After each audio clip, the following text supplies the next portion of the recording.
Agora, o tema que me foi passado para esta aula é como ter uma família que servirá a Deus. Eu acho que todos nós, como cristãos verdadeiros, queremos que nossos filhos sejam servos do Senhor. Amém. Agora, sabemos também que a palavra nos ensina claramente em vários lugares que Deus dá para cada um de nós os dons que Ele quis. Então, sabe, eu gosto muito de tentar cantar, mas nunca que eu vou conseguir cantar como meu filho Brian, o Bruno, o Rui e outros, né? Porque Deus não me passou este dom. Tanto que eu gostaria, porque eu adoro, né? Gosto demais de cantar, mas ouvir os irmãos cantando do jeito que alguns conseguem cantar realmente encoraja a igreja e muito. Amém. Glória a Deus por isso. Amém. E glória a Deus pelos irmãos também que têm o dom de hospitalidade. Amém. E aqueles irmãos que têm o dom de ensino e o dom de pregação e são diferentes. Eu sou muito melhor como professor do que pregador. Várias pessoas já me falaram. Agora, como pregador você não presta. Mas como professor é bom, porque envolve todo mundo. Então, eu aceito, tudo bem. Vários já me falaram, joia, né? Mas Deus me deu um dom que eu posso usar para a glória dele. Mas tem muitos dons que a gente até nem reconhece. Agora, não vamos entrar tanto nesta área dos dons diferentes que Ele dá para cada um. Pode ler lá em Efésios capítulo 4, né? A partir do versículo 1 até o versículo 16, ele fala muito sobre esta parte. E ele termina lá em versículo 16, dizendo que quando cada um faz a sua parte, então há um crescimento do corpo, né, como um todo. Então, cada um precisa fazer aquilo que Deus deu para ele fazer. E tem tantas coisas que eu não posso nem tocar. Cada um na minha família tem dons que, né, como eu falei, o Brian consegue cantar todas as vozes, grava uma voz, regrava em cima, regrava outra. O Bruno, que ele já ouviu, né? Mas grava todas as 5 vozes, depois faz um beatbox em cima, e então fica uma coisa legal para os jovens, legal para os adultos, e parece com um grupo de pessoas com todas as vozes. Então, tanto que eu gostaria de ter algum dom nesta área, não tenho essa, mas Deus deu para você, Deus deu para cada um na sua família dons. Eu duvido que tenha alguém que só tem um dom. Mas vou dar um exemplo aqui. Tem 2 rapazes na congregação onde minha esposa cresceu, que eles têm problemas mentais. Eles não conseguem fazer muitas coisas, mas quando você chega naquela porta daquela igreja, tem uma entrada na frente e tem outra atrás. Adivinhe onde os 2 estão? Todo domingo, toda quarta-feira, eles estão lá naquelas 2 portas, e todo mundo que entra ganha um abraço, né? Ganha um alô, como é que vai e tal. Anima a gente só para chegar lá e ver os rapazes que não têm nem muita habilidade, né, mental, mas tem dom que Deus deu e eles estão usando para a glória dele. Amém. Então, quando a gente está encorajando, ensinando nossos filhos, criando nossos filhos para para adorar a Deus e servir a Ele, devemos reconhecer que os nossos filhos não têm os mesmos dons que nós. E não devemos empurrá-los a fazer alguma coisa. Não devemos dizer para eles: você vai pregar, eu sei que vai pregar, porque talvez Deus não deu esse dom. Agora, até eu ter mais ou menos 22 anos, eu era tão acanhado que você não ia acreditar. Me conhecendo hoje, depois de mais uns 40 anos, eu sou bem diferente do que eu era naquela época. Vim da roça, né? A minha segunda língua era inglês, depois de Caipira, Alabama. Então, quando eu comecei a ser chamado para dar aula, porque eu desde cedo fui encorajado por minha família a conhecer a Deus. Nunca que eu me lembro de ter perdido um culto. Escola dominical, aula durante a semana que estava passando naquela congregação. E meu pai nem tinha carro, até a gente alcançar a juventude. Ele teve que pedir emprestado a caminhonete lá na roça para levar a gente.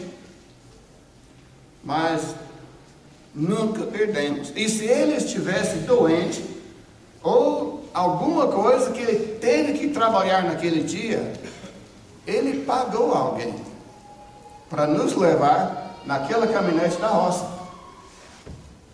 Então, eu digo que hoje eu estou do outro lado do mundo, falando uma terceira língua agora, né? Pregando a palavra, encorajando os irmãos e sendo usado por Deus, porque meus pais eram fiéis. Amém. Pecadores, sim, erraram muito, mas ao mesmo tempo sempre nos levando quando eles fizeram alguma coisa, e sempre nos encorajando, sempre nos ensinando. E os dois eram analfabetos, nem podiam ler e escrever direito.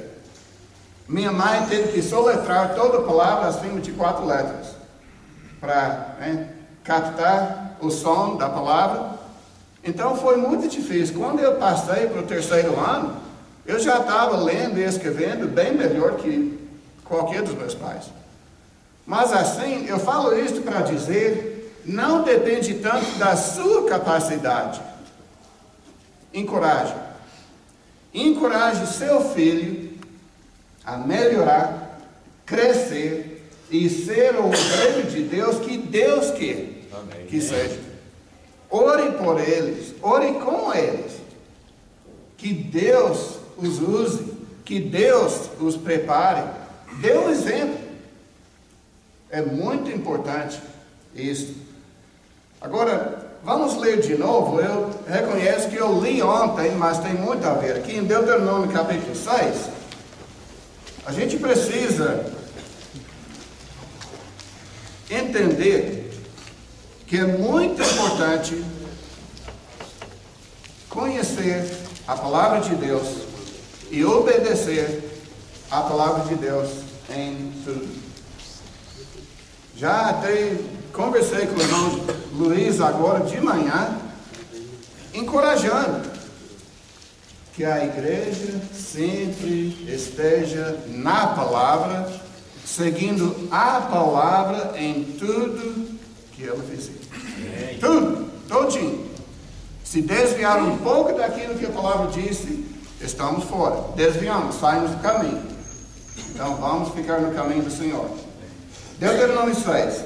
Estes, pois, são os mandamentos, os estatutos e os juízos que mandou o Senhor teu Deus se te ensinassem, para que os cumprisses na terra a que passas para a possuir, para que temas ao Senhor teu Deus e guardes todos os seus estatutos e mandamentos que eu te ordeno, tu a teu filho, ao filho de teu filho, todos os dias da tua vida, e que teus dias sejam prolongados.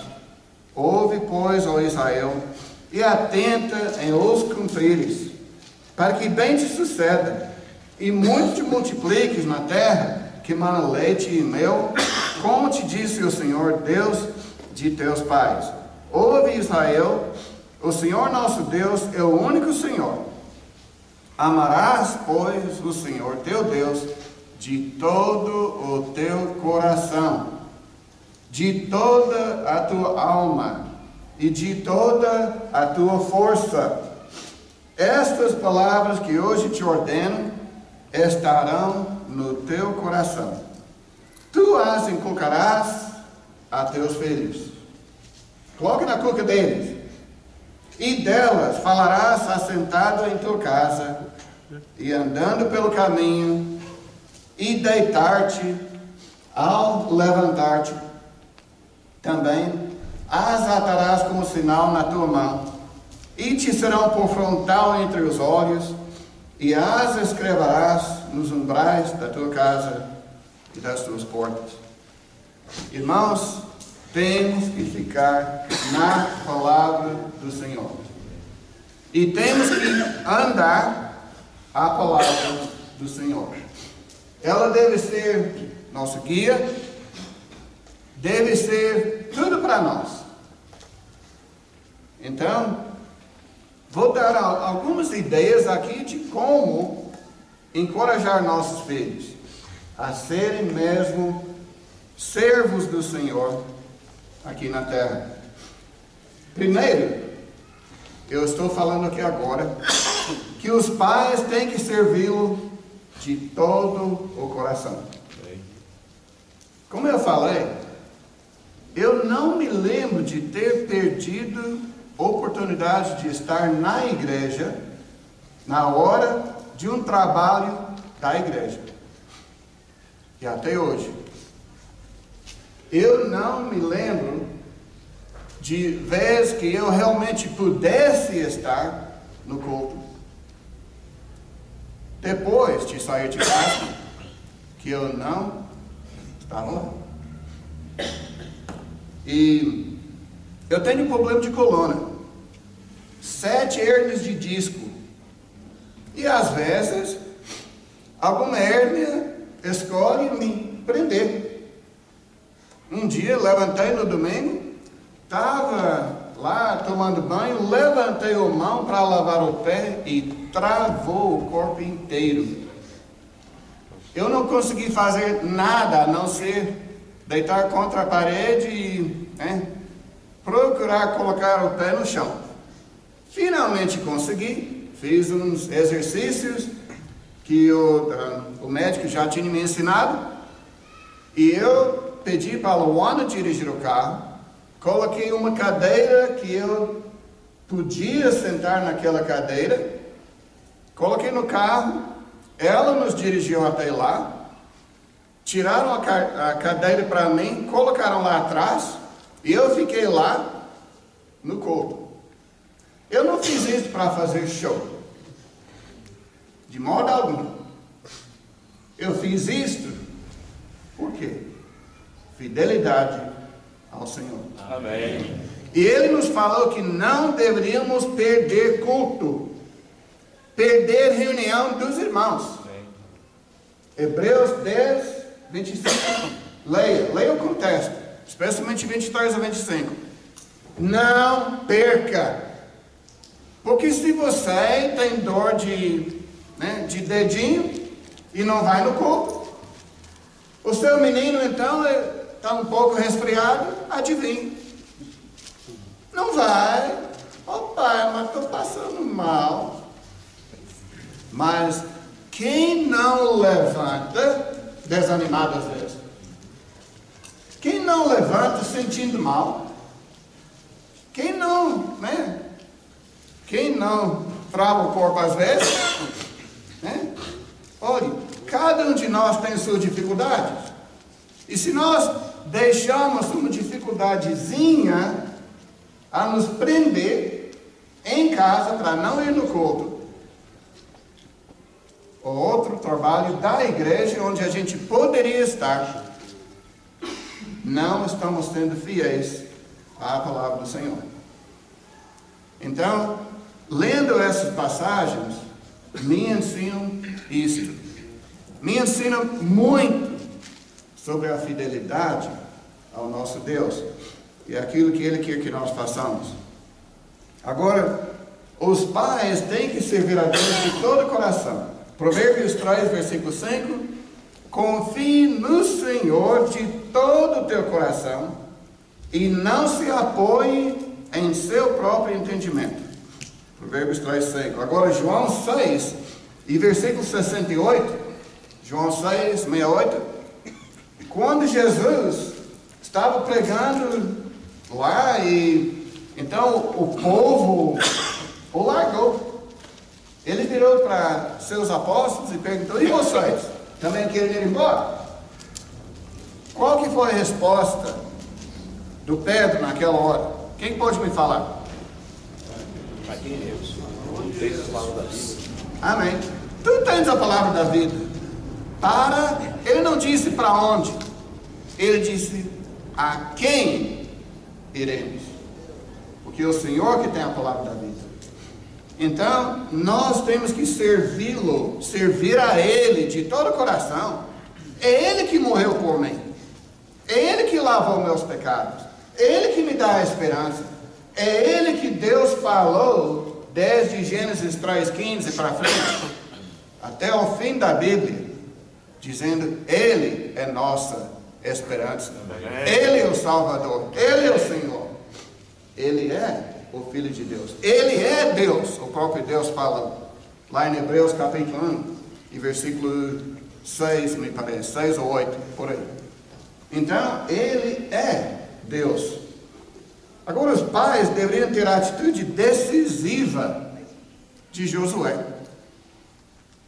Quando ele falou para o povo, lá em Josué 24, versículos 14 e 15: agora, pois, temei ao Senhor, respeite muito, ao máximo. É isso que quer dizer temer, né? Temei ao Senhor e servi-lo com integridade e com fidelidade. Deitai fora os deuses, aos quais serviram vossos pais, da além do Eufrates e no Egito, e servi ao Senhor. Porém, se vos parece mal servir ao Senhor, escolhei hoje a quem servais. Se aos deuses a quem serviram vossos pais, que estavam da além do Eufrates, ou aos deuses dos amorreus, em cuja terra habitais, eu e a minha casa serviremos ao Senhor. Amém. Amém. Nós, os homens, que Deus constituiu a responsabilidade de ser cabeça do lar, nós temos que dizer para a nossa casa: nós serviremos ao Senhor. Amém. E quando os filhos vêm contra, olhe, nós serviremos ao Senhor. Então nós aplicamos o que nós falamos ontem. Quem perdeu, talvez não perdesse. Ainda tem vídeo, me parece, que pode ver. Mas a gente precisa fazer de tudo para servir a Deus, como os homens, cabeça do lar. E vocês que não são casados ainda, ou não têm filhos ainda, você precisa tomar esta atitude. E quando casar, quando tiver filhos, continue vivendo esta vida. Tanto quanto possível, os pais deveriam envolver os filhos, desde cedo, nos trabalhos que fazem para Deus. Eu comecei a levar meus filhos comigo para fazer visita, para fazer encorajamento aos irmãos. E às vezes, eu cheguei para fazer uma visita e encontrei uma coisa desagradável, que tive que tratar uma coisa No início eu tive que pedir para meu filho sair, né, para tratar de certos assuntos. Mas depois de alcançar uma idade um pouco maior, ainda adolescente, ainda nem cristão, deixei ficar lá. Para assistir, para ouvir, para entender que é muito sério desobedecer a Deus e ficar por lá.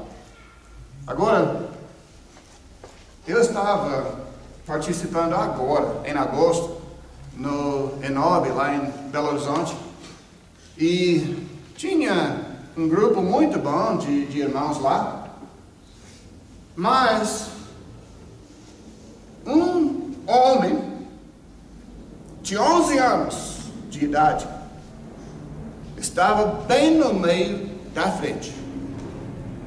O filho de nosso irmão Paulo José, lá em Neves.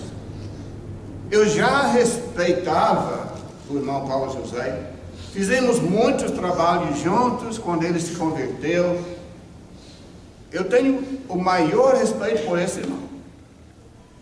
Mas seu filho de 11 anos estava lá todo dia, cedo, toda hora, chegou e estava lá participando.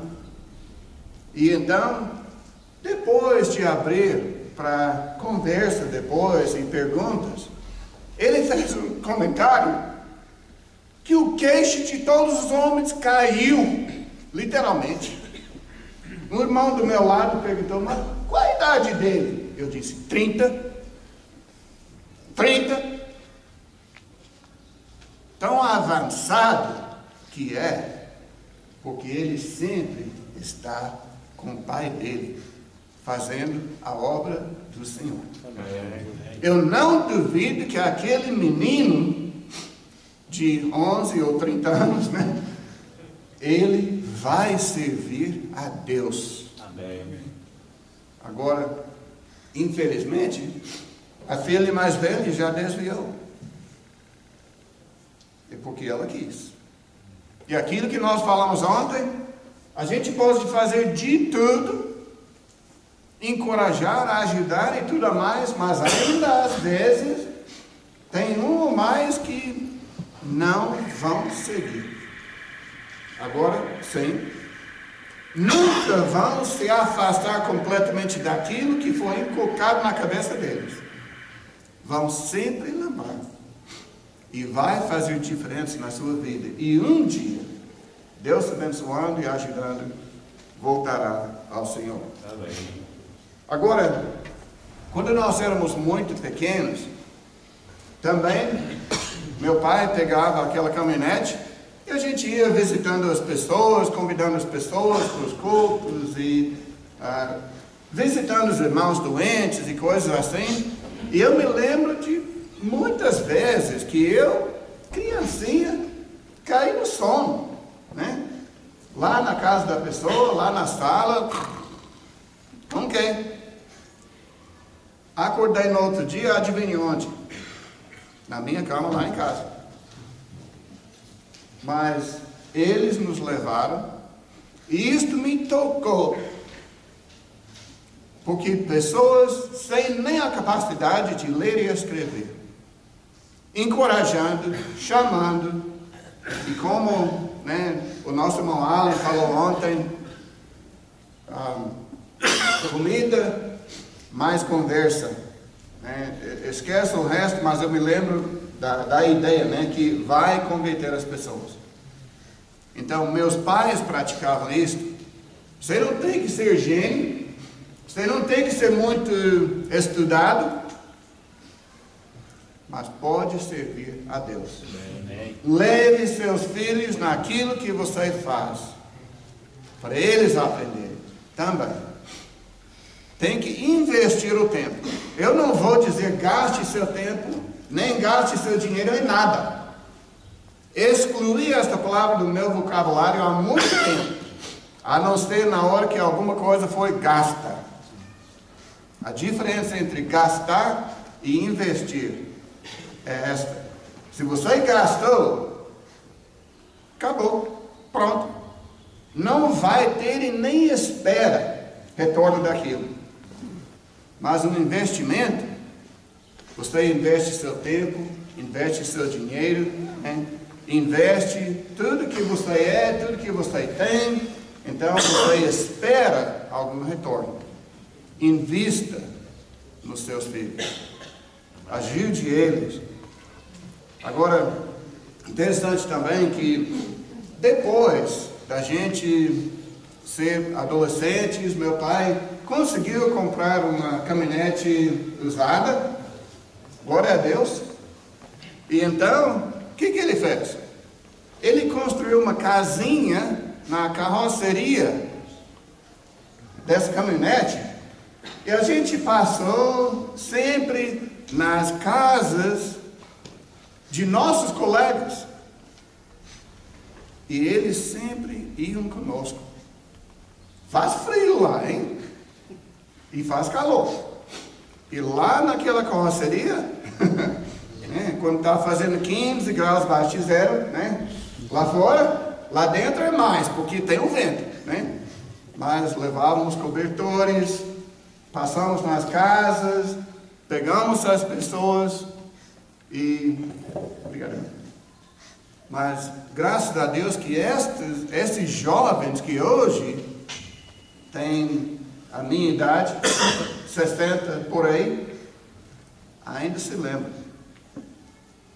Poucas semanas atrás, agora, uma jovem, né, uma adolescente que ia conosco, está morando em outro lugar, mas me achou no Facebook e então me falou: "Oh Edson, você se lembra quando nós íamos em banda, né, na carroceria da caminhonete de seu pai até a igreja?" Nunca vou esquecer disso. Irmãos, isso tem 50 anos. Marcou. Então, faça isto com seus filhos. Hoje, eu dou crédito a meus pais por tudo que eu sou e tenho, né, debaixo do poder e ajuda de Deus. Amém. E muitas vezes, os meninos e os jovens são o elo às famílias. A gente, então, nós mudamos daquele local, o dono da fazenda lá faleceu, tivemos que mudar para outro lugar. E não tivemos tantos amigos em outros lugares que, né, a gente levava. Mas é interessante que a gente pode chamar os nossos filhos, né, pedir para eles levarem os seus colegas, e então os meninos começam a participar, gostam da igreja, gostam do amor que tem na igreja, começam a falar aos seus pais. É tão bom lá. Essas pessoas são amorosas. E os pais, né? Mas, eu não sei, isso pode ser mineiro, não sei. Mas, né, ficam até um pouco acanhados. Mas então os meninos começam e vão. Tem famílias da igreja lá em Belo Horizonte que fazem isso. E o irmão que celebrou a ceia na semana passada, o irmão Otávio, disse: olha, esta semana eu falei uma coisa aqui com essa menina que está vindo com minhas filhas. E ele me perguntou: por que você não fala isto à igreja? E ele disse: então estou falando agora. Que o que nós temos é de Deus. Então, mas precisamos influenciar tantos dos jovens quanto possível.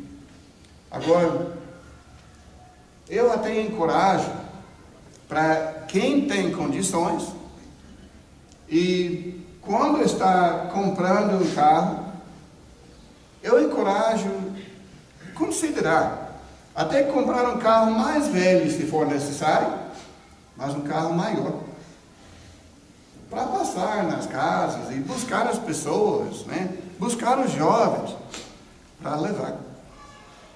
Eu era dono de uma Besta, que aqueles que me conhecem há mais que 4 anos já conhecem bem essa Besta.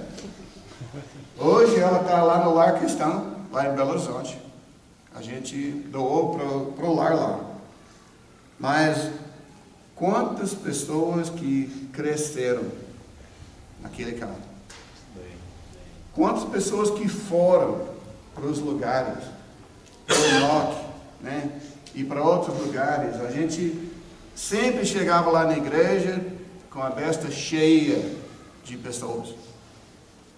Então, estou encorajando e não estou falando aquilo que eu não tento fazer, né?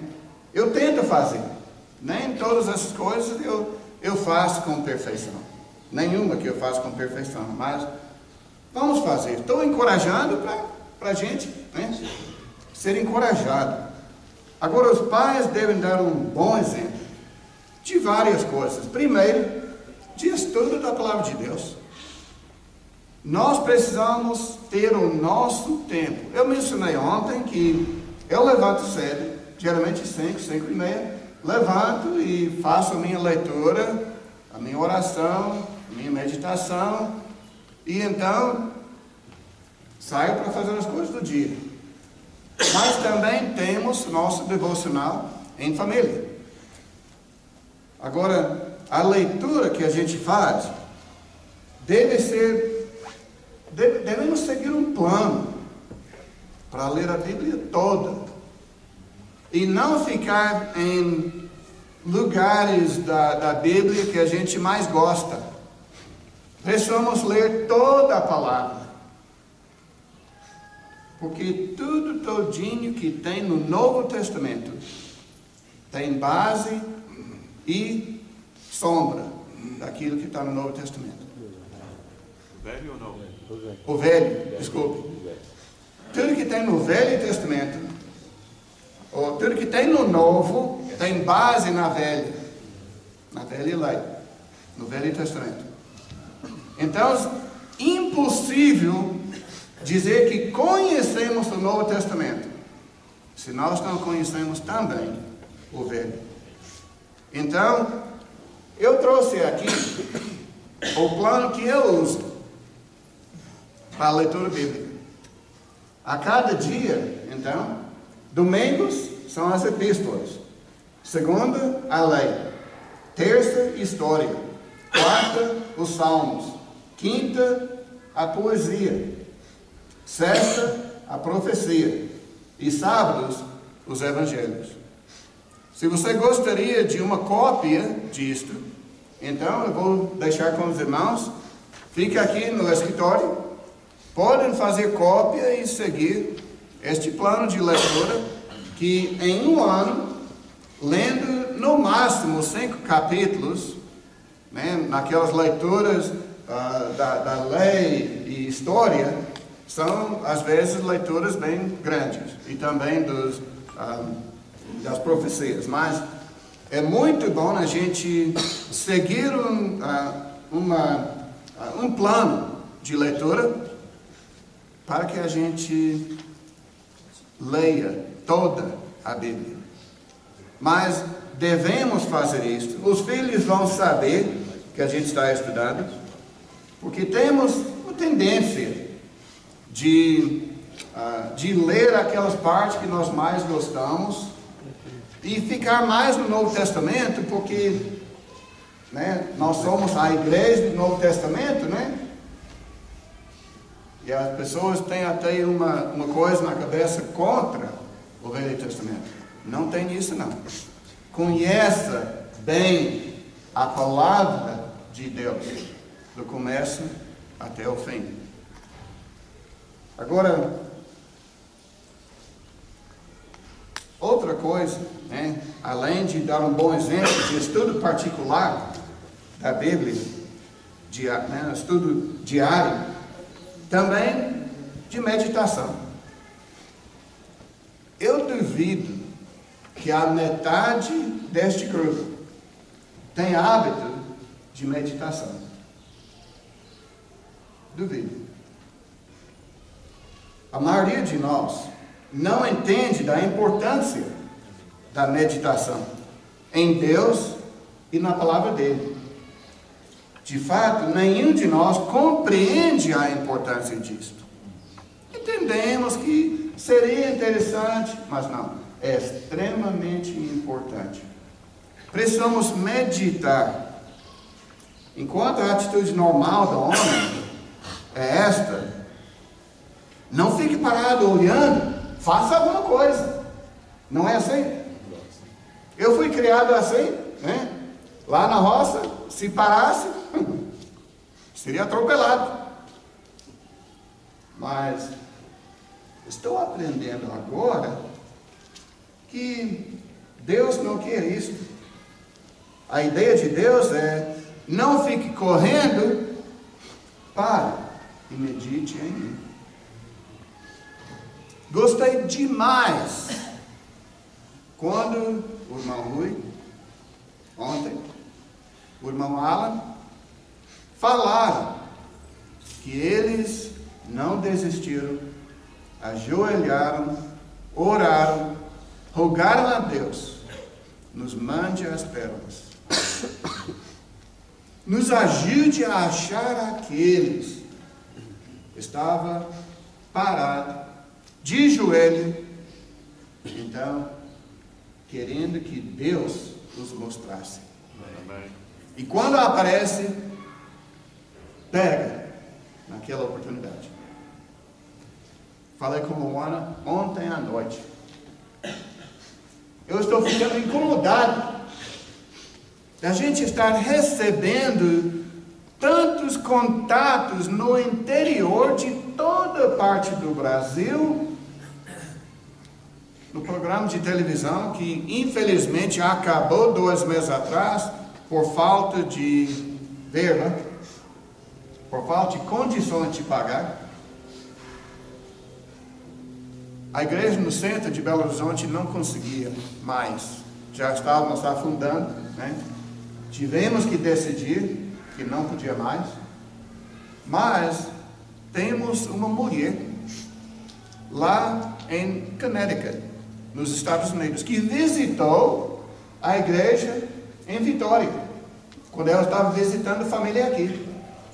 Retornou para lá, ela é brasileira, mas morando lá há muito tempo. Quando ela retornou para lá, ela escreveu para o programa e disse: por favor, me ajude a achar uma igreja aqui em Connecticut. Então o Romulo, né, repassou para mim, né, encaminhou essa mensagem. Eu estava lá de viagem, mas ele me encaminhou, eu pesquisei, mandei para ela uma lista de umas 20 congregações dentro de 40 quilômetros da casa dela. Hoje, ela está numa congregação da Igreja de Cristo, onde os irmãos estão bem fundados na Palavra de Deus. E eu estou muito satisfeito de Deus usar o programa, o Rômulo, eu e outros. Nenhum de nós tem isolado, mas nos usando para ajudar alguém a conhecer a palavra do Senhor. Amém. Mas temos que meditar, temos que pensar: como que eu vou ajudar esta pessoa que está lá bem no interiorzão de Minas Gerais, ou lá em Piauí, lá em, né, não sei onde? Como que eu posso ajudar esta pessoa? Mas quando recebemos tantos pedidos, me incomoda da gente não poder levar a palavra para essas pessoas. Agora, muitos dos salmos foram escritos porque os autores estavam meditando em Deus e nas coisas espirituais. Estavam meditando. Então, os salmos são meditações. Meditando e então glorificando a Deus por causa do jeito que Ele é. Então, precisamos parar de correr tanto. Parar, meditar, pensar. Enquanto não é absolutamente necessário, como algumas igrejas acham, né, subir na montanha para orar a Deus, é uma boa prática. Porque lá estamos isolados do barulho da cidade. Estamos isolados daqueles que vão nos tirar a atenção. E lá podemos, então, meditar melhor. Encoraje você. Vai. Em parque, onde tem bosque, né?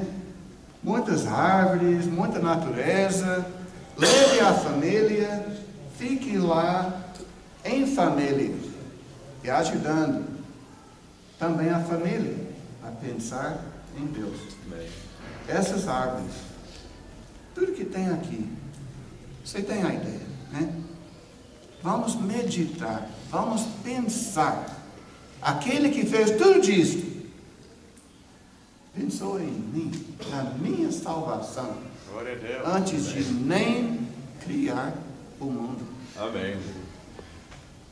Ele sabia que eu ia conhecê-lo antes de criar o mundo. Ele sabe de tudo. Ainda que nunca vamos compreender a onipotência, onisciência e qual que não falei? Onipresença, né? Onipotência, onipresença, onisciência de Deus. Agora, a meditação nos ajuda a entender melhor a natureza de Deus. Pense bem, se eu fosse amor, como Deus é amor, como que seria? Mas Ele quer que eu seja cópia dele. Ele quer que eu seja como Ele. Outra coisa que nós precisamos para levar nossos filhos a servir a Deus de coração, nós precisamos orar muito. Falhamos muito, geralmente. Alguns em nosso meio que, graças a Deus, oram bastante. Oram muito. Outros que parecem, às vezes, que só oram quando são chamados para orar. Não vamos ser assim. Quero incentivá-lo. Se você quer que seu filho sirva a Deus, ore sempre. Tudo deve começar, tudo, pela oração, ser banhado de oração e terminar pela oração.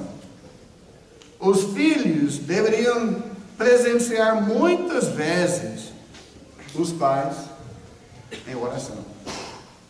Entrando no seu quarto, deve te achar orando.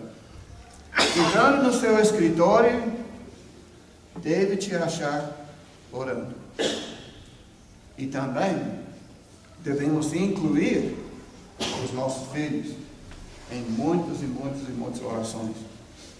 Quando as decisões familiares e outras estão sendo feitas, os pais devem incentivar a família a orar algumas vezes antes de tomar as decisões.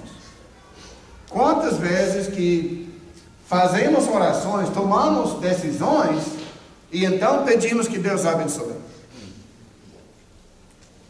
Será que não colocamos a carroça em frente do cavalo? Devemos orar e orar e orar e orar, decidir, pedir a Deus que abençoe todo passo E então, quando termina aquela obra, se terminar, agradecer a Ele. A família deve orar antes de viajar. Quando a gente viaja para os Estados Unidos, cada missionário é diferente, eu reconheço isso, né? Cada caso é um caso. Mas quando eu vou para lá, quando a família vai para lá, nós viajamos uns 20 mil quilômetros em 10 a 12 semanas. Visitando igrejas e aproveitando o tempo para passar e ver nossos netinhos, né? E nossos filhos que estão lá. Mas antes de dar partida no carro, a gente ora a Deus. Amém. Se você quer ouvir mais ou menos 50 histórias de coisas que são inacreditáveis, que aconteceram em nossa viagem, fala comigo depois. Deus está conosco. Amém. Mas se a gente esquecesse, porque às vezes estamos com tanta pressa que esquecemos, né? Se a gente, né, dava partida no carro, um dos meninos sempre perguntou: não vamos orar? Irmãos, o que estão aprendendo? E agora posso dizer o que aprenderam, porque agora tem suas próprias famílias. Glória ao nosso Deus. Amém. Agora, parece que eu ouvi Primeiro. sei não? 5 minutos? Ei. Ok. Não são 30? Então, mas os pais deveriam lidar no devocional em família todos os dias e ao crescerem os filhos, ensinar e repassar para eles as responsabilidades e liderança nesse devocional.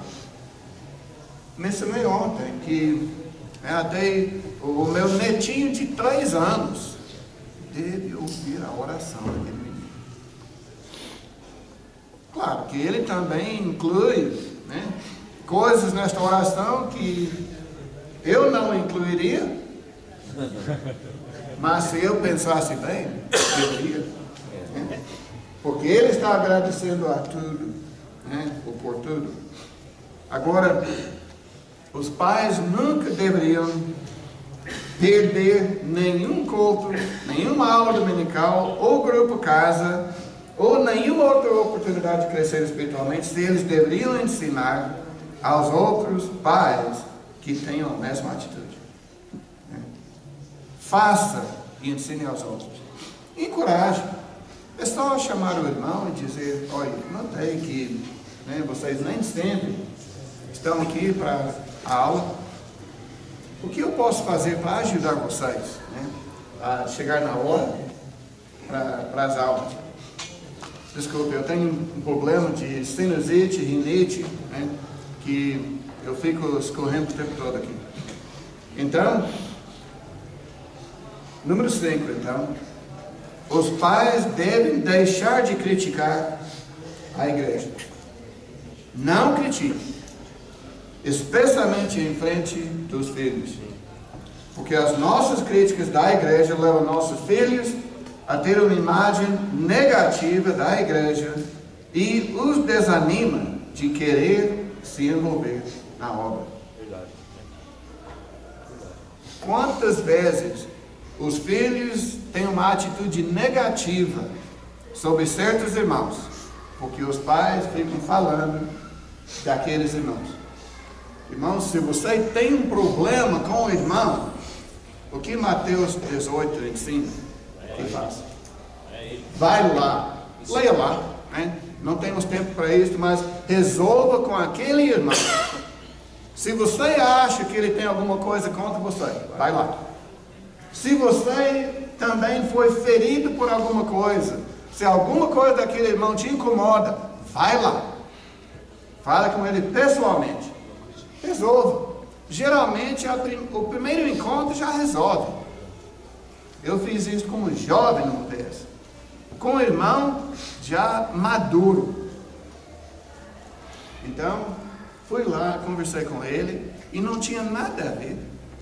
Eu achei que ele estava virando as costas para mim.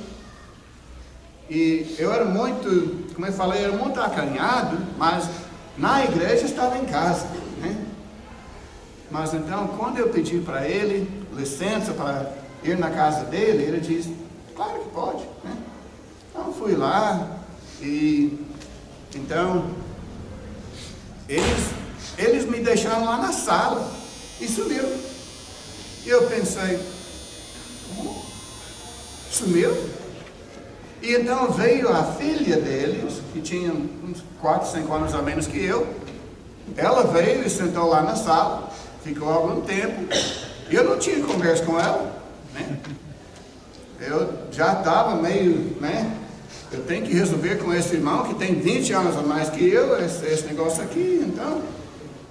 Mas então, quando ele chegou, eu perguntei para ele. Eu falei, olha, eu só quero te fazer uma pergunta. O que eu estou fazendo, o que eu já fiz para causar o irmão a virar as costas para mim? Ele disse, absolutamente nada. Me perdoe porque eu nem reconheci que eu tenho essa atitude ou esta ação. Nunca que eu ia pensar nisso de você. Mas agora você se provou homem. Eu te respeito muito. Daquele momento em frente, começaram a empurrar a filha para mim. E ela sumiu para uma faculdade bem longe, né? Porque eu não quis nada a ver comigo, né? Mas, éramos amigos, mas tudo bem.